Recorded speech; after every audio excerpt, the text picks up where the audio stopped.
नमस्कार, मैं हूं दिबांजलि मोइत्रा। कोरोना संकट में फंसे लोगों को भारत लाने के लिए चलाए जा रहे वंदे भारत मिशन में लगा एयर इंडिया एक्सप्रेस का एक विमान शुक्रवार की देर शाम हादसे का शिकार हो गया। शुरुआती तौर पर तो इस हादसे की वजह बारिश यानी मौसम को बताया जा रहा है, लेकिन यह भी कहा जा रहा है कि हादसे की वजह टेबल टॉप रनवे भी हो सकता है। क्या होता है टेबल टॉप रनवे?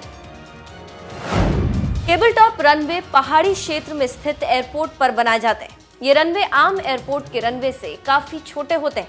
इन रनवे पर प्लेन उतारने वाले पायलट खास तरह से प्रशिक्षित होते हैं, क्योंकि इन रनवे के दोनों तरफ या एक तरफ गहरी खाई होती, जिससे यहाँ हादसे की आशंका काफी ज्यादा रहती।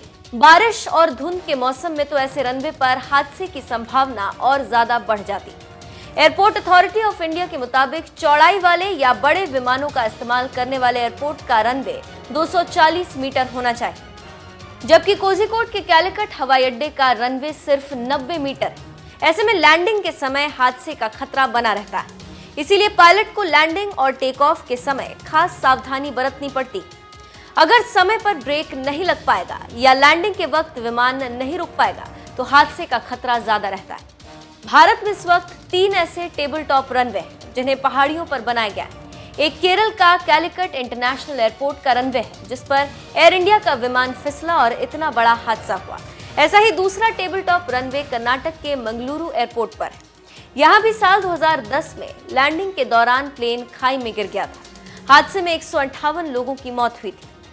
तीसरा एयरपोर्ट मिजोरम में, जहां पर टेबल टॉप रनवे यानी दोनों तरफ घाटी या खाई और पहाड़ के ऊपर बना एयरपोर्ट। लैंडिंग के वक्त खाई में गिरा विमान। नागरिक उड्डयन निदेशालय ने बताया कि हादसे के समय भारी बारिश हो रही थी और विजिबिलिटी कम थी। लैंडिंग करते समय विमान रनवे से हटकर आगे 35 फीट घाटी में गिर गया और 2 टुकड़ों में टूट गया।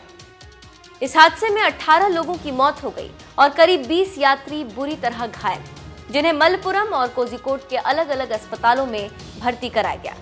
ये विमान दुबई से लौट रहा था और इसमें चालक दल समेत 190 यात्री सवार थे।